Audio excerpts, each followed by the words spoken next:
اگر دین میں سے اللہ تعالیٰ کی محبت کو الگ کر دیا جائے تو بقیہ چند تصورات کے سوا اور کوئی چیز نہیں بچتی. تو دین کی بنیاد اصل میں اللہ رب العزت کے ساتھ محبت ہی ہے. عاشق کی دو قسمیں ہوتی ہیں. ایک ہوتا ہے عاشق ذاتی، جیسے ماں کو بیٹے سے محبت ہوتی ہے، بیٹا خوبصورت ہو تو بھی ہوتی ہے، خوبصورت نہ ہو تو بھی محبت ہوتی ہے، اس لیے کہ ماں ہے. تو یہ ذاتی محبت کہلاتی ہے.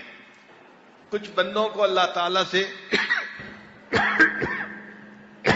ذاتی محبت ہوتی ہے، وہ اللہ تعالیٰ سے عبادت کرتے ہیں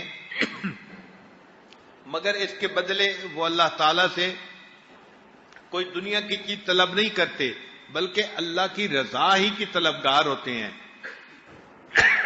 مشہور واقعہ ہے، راویہ بصری پر ایک مرتبہ ایک عجیب کیفیت طاری ہوئی.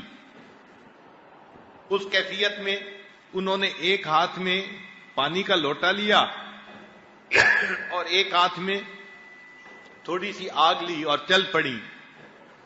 کسی نے پوچھا کہ کہاں جا رہی ہیں؟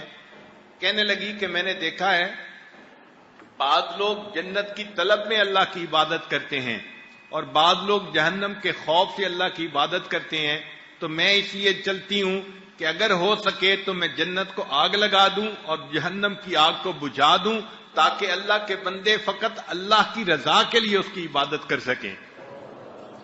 تو ان کی ایک کیفیت تھی کہ ہم کچھ بدلہ نہ چاہیں اللہ سے، فقط اللہ کو راضی کرنا، یہ اس سے بڑھ کر اور کیا جزا ہو سکتی ہے.